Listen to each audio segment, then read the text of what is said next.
Florida man rules. Who is this Florida man? Ron DeSantis, the governor of Florida.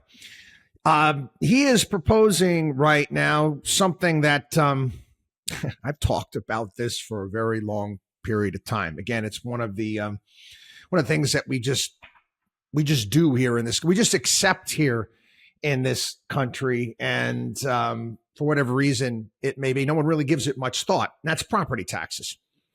I've done shows on this over the years, and the people this idea that you actually own property, you actually own your own home. You don't. Okay, you don't own your own home. You don't own property. We are all living. We're basically, we're serfs on the Lord's manor. And who's that Lord? That's the government. You buy a house, you pay for it in full.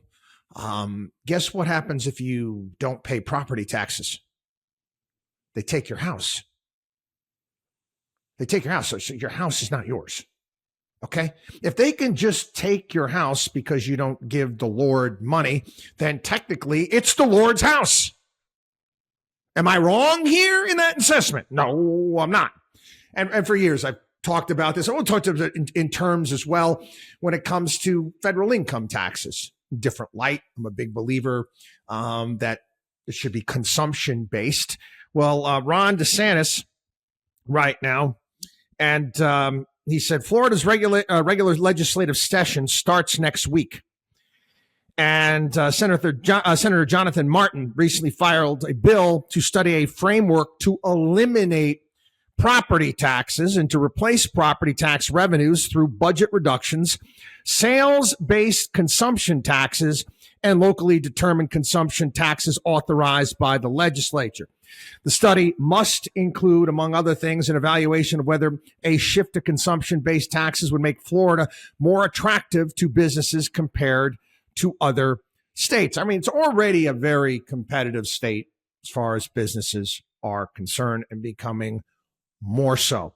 More infrastructure build outs, more work done at various different airports. Again, a lot of infrastructure still needs to be done because people keep coming here. Not to mention the fact you have no state income tax, and it's a very good climate for conducting business. This, in my opinion, would be a game changer. One of the things that Florida has experienced because of the mass influx of people over the past 2-3 decades is that we do have homestead exemption. However, you only have a carryover of a certain amount. So people find themselves in homes that they may have bought 30 years ago, let's say, for, no joke, $400,000, $500,000. It's now worth $2 million. And they may not want that house anymore. Kids are gone out of school. And what they have is what we like to call golden handcuffs. If they decide to move, well, they're going to be paying more, a lot more in property taxes. So again, they're handcuffed to that home because they don't want their overall expenses to have to go up. That's a problem. And again, this is something that the state needs to deal with to help free up the real estate market to some degree. Plenty of people would love to move. You hear this all the time. I love to move, but again, it's going to kill me in taxes. What's the point? So again, a step in the right direction. Also, like I said, I think it is it's a freedom-based initiative.